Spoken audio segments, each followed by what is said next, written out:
নমস্কার, আমি চিত্রা দাশগুপ্ত। আজ রথযাত্রার শুভ সন্ধ্যায় সবাইকে জানাই আমার আন্তরিক সাদর সম্ভাষণ। শুনেছি আজকের দিনে কিছু নতুন সূচনা করলে নাকি সেটা খুব ফলপ্রসূ হয়। সে কথা মাথায় রেখে আজ আমি আমার এক নতুন উদ্যোগ, চিত্রার খেরোর খাতা। সেখানে আমি আমার লেখা গল্প, কবিতা, প্রবন্ধ পাঠ করে আমার বন্ধুদের শোনাবো।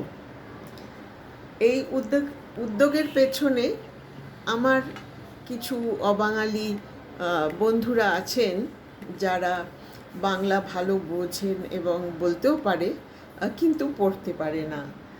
আর কিছু কিছু আমার বন্ধুরা আছে যারা বয়সোচিত কারণে বা চোখে হাই পাওয়ারের সমস্যার জন্য ফোন হাতে নিয়ে একটানা বেশিক্ষণ পড়তে পারেন না, অসুবিধা হয়।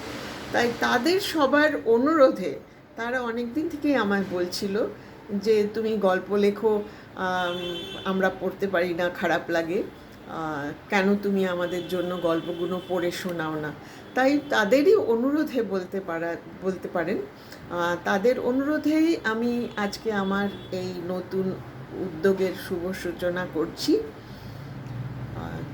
আমি নাম দিয়েছি চিত্রার খেরোর খাতা। নামটা যদি ভালো না লাগে বলবেন, আবার কেউ সাজেশনও দিতে পারেন, আমি পাল্টে দেবো, তাতে তো কোনো অসুবিধে নেই। কিন্তু গল্পগুলো আমারই থাকবে, আমার লেখা, এবং আমি পাঠ করব। মাঝে মধ্যে হয়তো বিশেষ কোনো দিনে আমি হয়তো কোনো খুবই আমাদের সবার পরিচিত নামী শিল্পী, লেখকদের, সাহিত্যিকদের লেখাও পাঠ করতে পারি, কিন্তু মূলত আমার লেখা দিয়েই আমি এইটা অনুষ্ঠানটা করব। তাহার আর একটা বিশেষ অনুরোধ, গল্পগুলো আপনাদের কেমন লাগছে? আজকে আমি একটা গল্প পড়ব, চেষ্টা করব রোজই একটা গল্প নিয়ে আসতে। হয়তো সেটা খুবই ছোট গল্প হতে পারে, বা হয়তো একটা ছোট কবিতাও হতে পারে। তাহলেও চেষ্টা করব রোজ একবার আমার এই খাতাটা খুলে বসতে। তা কেমন লাগলো সেটা যদি আপনারা কমেন্ট করে জানান আমাকে। ভালো মন্দ দুটোই, দুটো মানে শুধু ভালো বললে তো হবে না, অনেক ত্রুটি ভুল থাকবে, সেগুলো ধরিয়ে দিলে ভালো লাগবে। আমি সচেতন হবার চেষ্টা করব, জানিয়ে দিলে আমি খুব খুশি হব। তাহলে আর সময় নষ্ট না করে শুরু করি। আজকে রথ, তাই রথের দিন আমি একটা রথের মেলা নিয়ে লিখেছিলাম এই গল্পটা 2021 সালে। সেই গল্পটা পড়ে আজকে আমি আমার এই নতুন উদ্যোগের সূচনা করছি।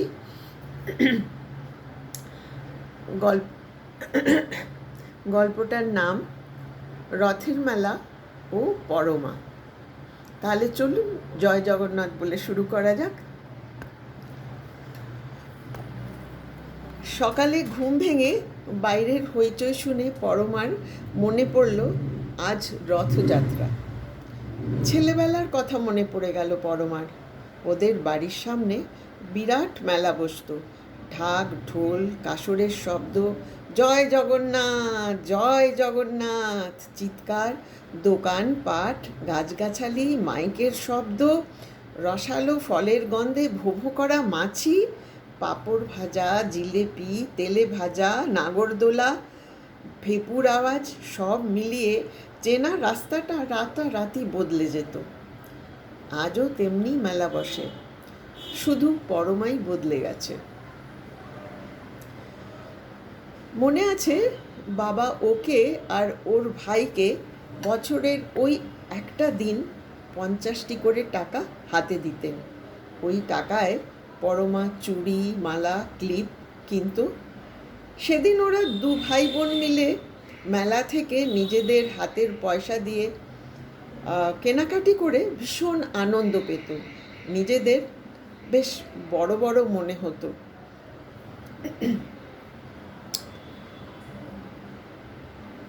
কিন্তু তারপরে বাবাও ওদের পছন্দ মতন আরও কিছু খেলনা, পুতুল এ সমস্ত কিনে দিতেন।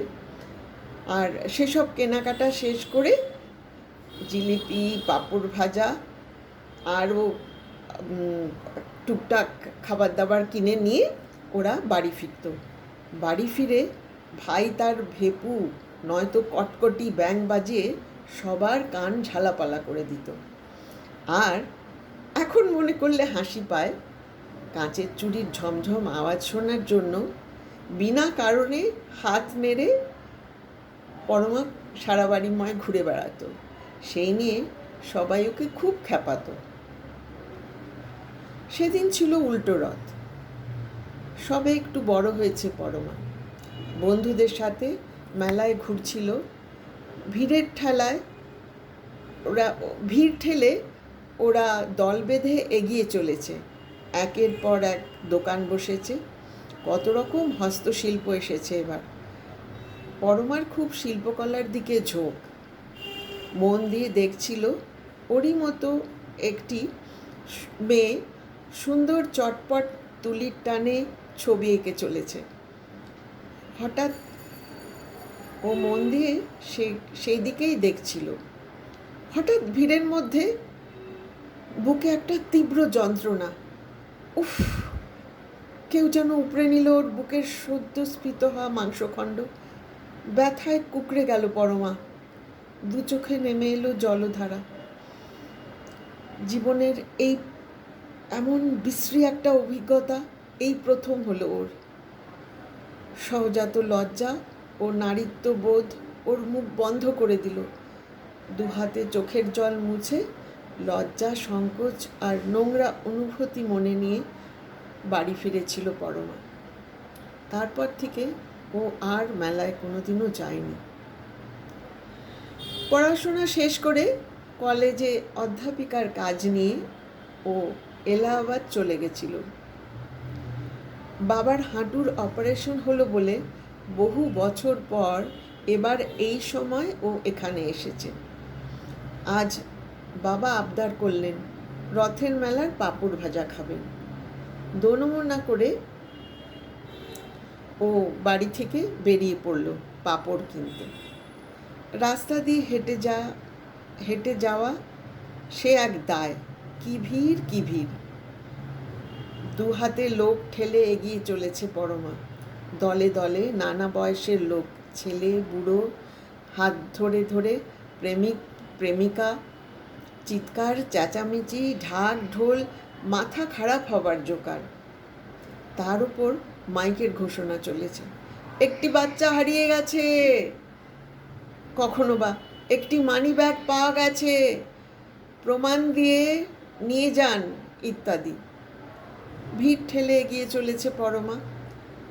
গাছের দোকানে কত রকমারি কি সুন্দর সুন্দর সব ফুলের গাছ দেখে মনটা খুশিতে ভরে গেল ওর।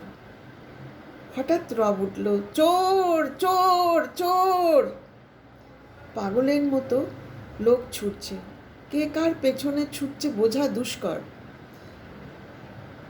গা বাঁচিয়ে কিছুটা এগিয়ে গিয়ে পাঁপড়ের দোকানে পৌঁছালো। লাইন দিয়ে সব খাবারের দোকান, গরম জিলিপি, সিঙাড়া, চপ, আরও কত কিছু। লোক ভিড় করে কিনছে। একটা দোকানে কতগুলি অল্প বয়সী ছেলে নিয়ে একজন শুধু পাঁপড় ভাজা বিক্রি করছে। পরমা দাঁড়িয়ে পড়ল। পাঁপড় কিনে পয়সা দিতে গিয়ে দেখলো কাঁধের ব্যাগটা তলা থেকে কাটা। অপ্রস্তুত হয়ে গেল, বোকা বনে গেল পরমা। অপ্রস্তুত হয়ে ফিরে আসছিল। কে ডাকলো, পারো না? কেমন আছো? চিনতে পারলে না? আমি চন্দন। পাঁপড়গুলো ধরো। মুখ তুলে তাকালো পারো।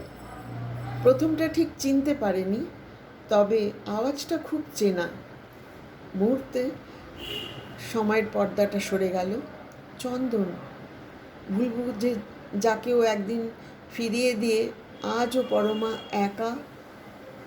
সেই চন্দন এক মুখ দাড়ির আড়ালে, সেই চিকচিকে উজ্জ্বল চোখ, সেই নিষ্পাপ হাসি, পরমার হতচকিত অবস্থা। ও ভাবেনি চন্দনকে ও কোনোদিনও খুঁজে পাবে।